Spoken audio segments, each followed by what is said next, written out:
베드로전서 2장 13절에서 17절 말씀을 제가 읽어드리겠습니다. 인간의 모든 제도를 주를 위하여 순종하되 혹은 위에 있는 왕이나 혹은 그가 악행하는 자를 징벌하고 선행하는 자를 벗어나기 위하여 보낸 총독에게 하라. 곧 선행으로 어리석은 사람들의 무식한 말을 막으시는 것이라. 너희는 자유가 있으나 그 자유로 악을 가리는 데 쓰지 말고 오직 하나님의 종과 같이 하라. 무사람을 공경하며 형제를 사랑하며 하나님을 두려워하며 왕을 존대하라. 아멘. 베드로전서의 말씀을 좀 묵상하고 있습니다. 우리가 읽은 말씀 바로 앞에 11절에 보면 베드로가 당시 교회 성도들을 향해 이렇게 이야기합니다. 너희는 어려움과 나그네라고 불렀습니다. 말씀을 드리면서 초대교회 성도들이 수많은 박해, 핍박을 한다고 말씀을 드렸어요. 그러나 그들은요, 박해와 핍박의 대상이면서 동시에 당시 세상으로부터는 불온한 집단, 좀 뭐라고 표현할까요? 좀 당시 그 사회 질서를 무시하는 그런 집단이라고 비방을 받기도 했습니다. 저와 여러분은 물론 당시 그리스도인들도 세상 속에 살고 있지만 우리는 세상에는 속하지 않았습니다. 사도 바울이 이를 하늘의 시민권을 가진 자라고 명명하면서 우리의 삶의 정체성을 말씀을 하고 있었습니다. 그리스도인은요, 세상에는 분명히 속해서 살고 있습니다. 하지만 세상의 가치에 속해 있지 않고 하늘나라를 바라보면서 살아가는 나그네의 정체성을 가진 자들이라 할 수 있을 것입니다. 그런데 이 나그네의 삶을 살아가는 일부 초대교회 성도들은요, 이런 오류에 범하기도 합니다. 하늘의 시민권을 생각합니다. 이 세상에 살고 있기 때문에 잠시 소풍 온 것처럼 여행객처럼 지나가고 있기 때문에 이 세상의 질서와 제도를 무시하는 방종에 빠지기도 했습니다. 여러분, 사람들이요, 여행을 좋아합니다. 여행을 좋아하는 많은 이유 가운데 하나가 새로운 멋있는 풍광들, 새로운 경험들을 하는 것도 있지만 또 하나 이런 묘미도 있다고 합니다. 여행을 가면 낯선 곳에서 나를 알지 못하기 때문에 약간의 일탈, 나를 쭉 바라보지 않았기 때문에 내가 조금 나쁜 짓을 해도 그냥 넘어가는 듯한 그런 느낌 때문에 여행이 좋다라고 평가하는 사람들도 분명 있습니다. 나그네의 삶을 살기 때문에 여행객처럼 이 세상을 살아가고 있기 때문에 이 세상의 제도와 질서를 무시하는 방종하는 사람들, 초대교회 당시에 있었습니다. 게다가 아까 불온한 집단이라고 말씀을 드렸는데요, 로마가 이 그리스도인들을 향하여서 억울한 누명을 씌우죠. 우리 사회 질서를 망가뜨리는 자들이다. 우리의 국가 제도를 훼손하는 자들이라고 거짓 소문을 내기도 했습니다.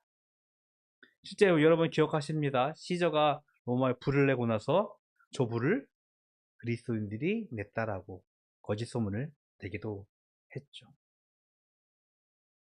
그런데요, 이 세상을 나그네처럼 살아가는 우리들의 정체성에서요, 우리가 살아가야 할 삶은요, 세상을 무시하는 도피주의는 결코 아닙니다.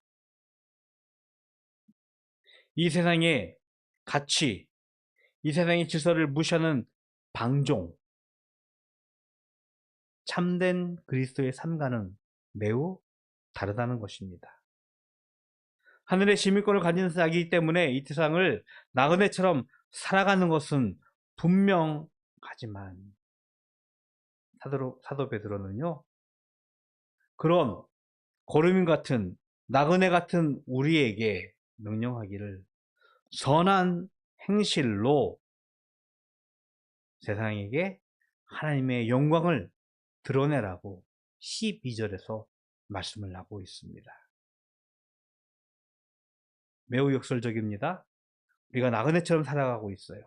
고르민처럼 이 땅에 어떤 책임이나 의무가 없는 것처럼 살아갈지 모르겠지만 오히려 역설적으로 우리는 이 땅에서 더욱더 성실하고 무거운 책임감을 가지고 살아내야 하는 것이 성숙한 그리스도의 삶인 줄로 알고 있습니다. 그래서 사도 베드로는요, 오늘 본문에 말씀을 하고 있습니다. 먼저 이렇게 명령합니다. 인간의 모든 제도를 주를 위하여 순종하되 혹은 위에 있는 왕이나 혹은 그게 악행하는 자를 징벌하고 선행하는 자를 포생하기 위하여 보낸 총독에게 하라. 모든 제도와 권위 앞에서 순종하라고 우리들에게 명령하고 있습니다. 일반 은총이라고 신학적인 용어를 이야기하고 있는데요. 우리가 이 땅에서 살아가고 있을 때 국가 혹은 제도, 법, 자연 질서, 이거는 하나님께서 하나님을 믿건 안 믿건 모든 이에게 주신 하나님의 은혜라고, 은총이라고 이야기합니다. 만약에 물건이 위에서 놨을 때 떨어지지 않는 그 중력의 법칙이 그리스도인들에게만 적용이 안 되어진다면 우리 이 땅에서 살아갈 수 없잖아요. 해가 동쪽에서 떠서 서쪽으로 지는 것을 우리가 보게 되어지는데 그것이 그리스도인들에게만 적용이 안 되어진다면 이 땅에서 살아갈 수 없잖아요. 국가가 가지고 있는 힘, 질서, 그것이 그리스도인들에게만 적용이 안 되어진다면 그리스도인들은 살아갈 수 분명히 없습니다. 이 일반 은총은요, 타락한 세상, 무질서 가운데 있지만 하나님의 자녀들을 보호하고 사회의 안녕과 질서를 유지하기 위하여 허락하신 하나님의 최소한의 장치였습니다. 그리스도인들이요, 이 일반 은총 영역 안에 있는 국가 혹은 제도, 사회 질서 안에 순종하는 이유는요, 그것이 훌륭해서는 결코 아닙니다. 바로 13절의 말씀처럼 인간의 모든 제도를 주를 위하여 순종하라고 우리에게 말씀을 하고 있습니다. 왜? 모든 권위의 근원, 모든 힘의 근원은 하나님이시기 때문에 그 하나님의 주권을 인정하고 그 질서에 우리가 순복하는 것입니다. 국가가 강력한 힘을 가지고 있어서 그것이 두려워서 우리가 어쩔 수 없이 순복하는 것이 아니라 그 질서를 부여하신 이가 하나님이시기 때문에 주를 위하여 우리는 순종하라고 명령하고 있는 것입니다. 로마서 13장에 보면 사도 바울 역시 이 베드로처럼 동일한 명령을 하고 있습니다. 위에 있는 권세들에게 복종하라고. 이 성경의 오랜 가르침은요, 어쩌면 이 교회가, 기독교가 매우 좀 보수적인 성향을 만들어내는데 매우 중요한 근거가 되기도 했습니다.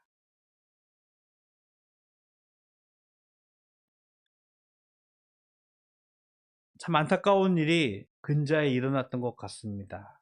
그리고 좀 더 안타까운 것은 그런 모습들이 더 강화되는 것 같아요.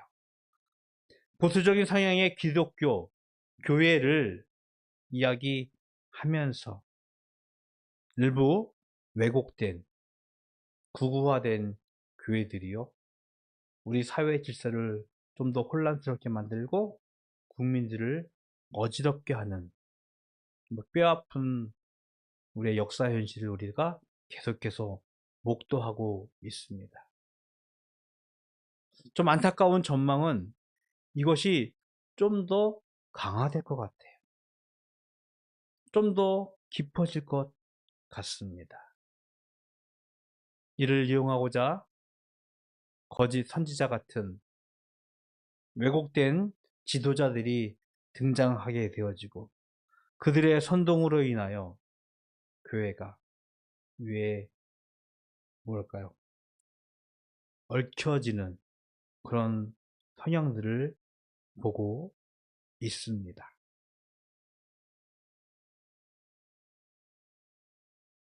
하나님 말씀 앞에, 복음 앞에 진정한 순종은요, 15절의 말씀처럼 곧 선행으로 어리석은 사람들의 무식한 말을 막으신다라고 우리에게 말씀하고 있습니다. 여기서 무식하다라는 말은요, 우리가 어떤 지혜 없는, 못 배운 그런 무식하다는 것이 아니라 복음에 적대적이고 도덕적으로 무리한 어리석은 자들의 말을 의미하고 있습니다. 하나님의 말씀에 순종하는 우리의 삶은요, 그들의 무식한 말을 막는 것. 즉, 현실을 왜곡하고 현실을 지나치게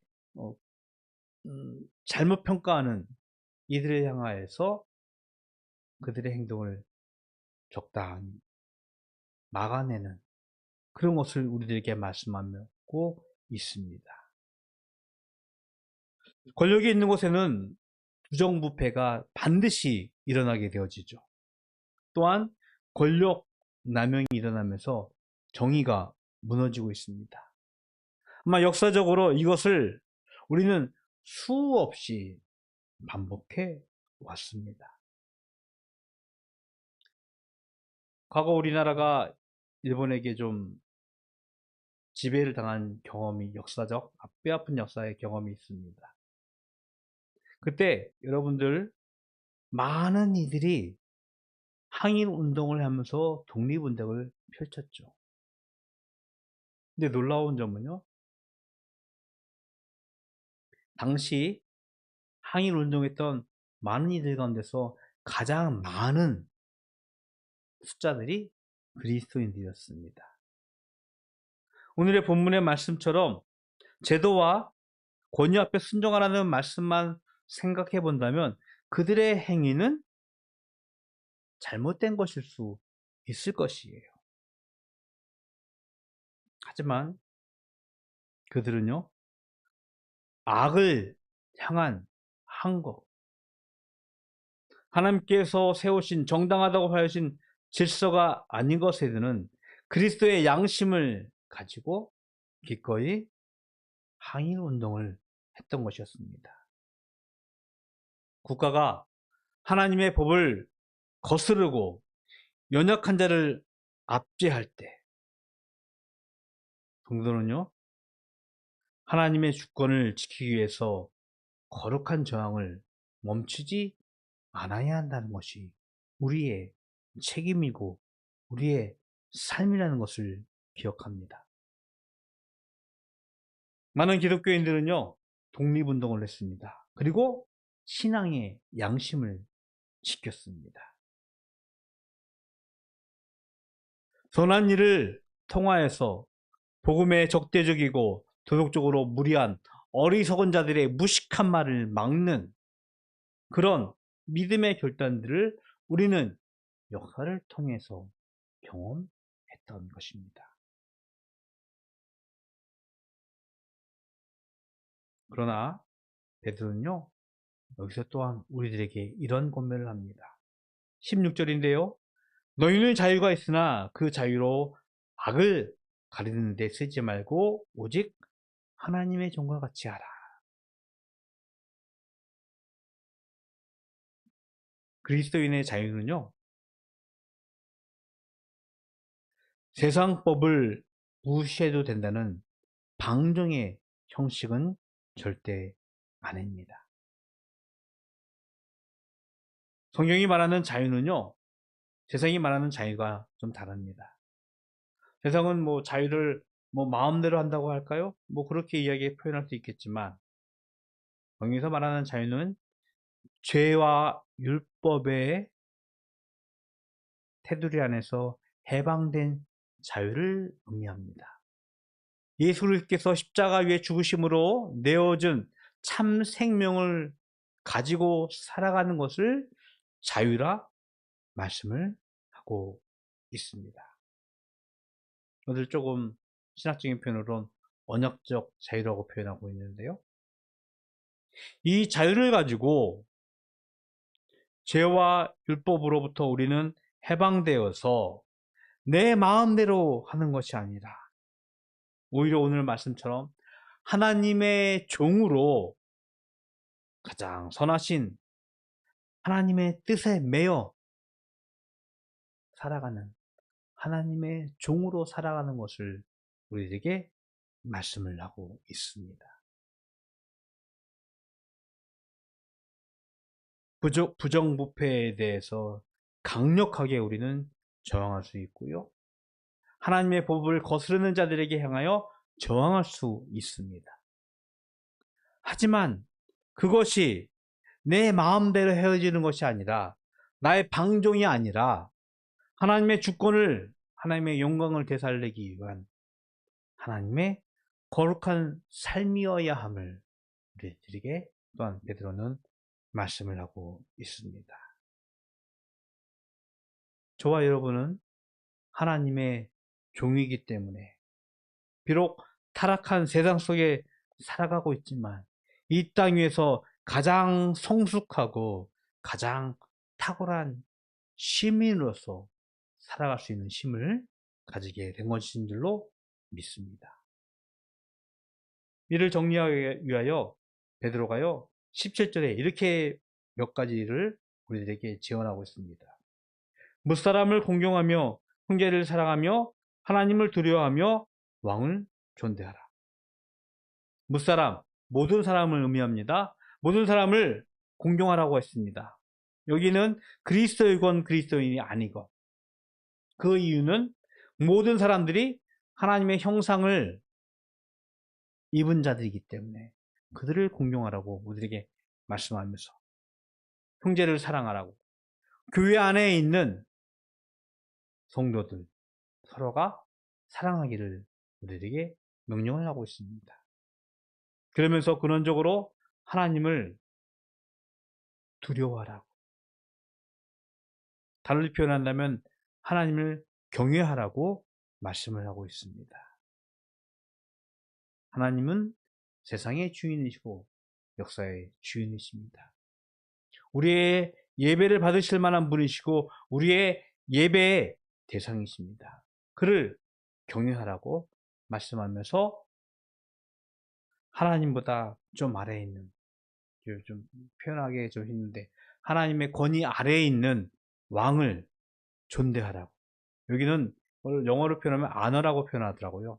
물론 이 아너는 존대하라는 것은 경외보다는 조금 낮은 수준인 것 같아요.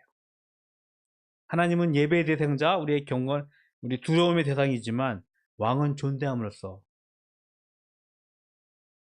그 왕을 존대하면서 국가의 제도, 질서에 순종하라고 우리에게 베드로는 우리의 선한 행동에 대해서 질서를 우리에게 말씀을 하고 있었습니다.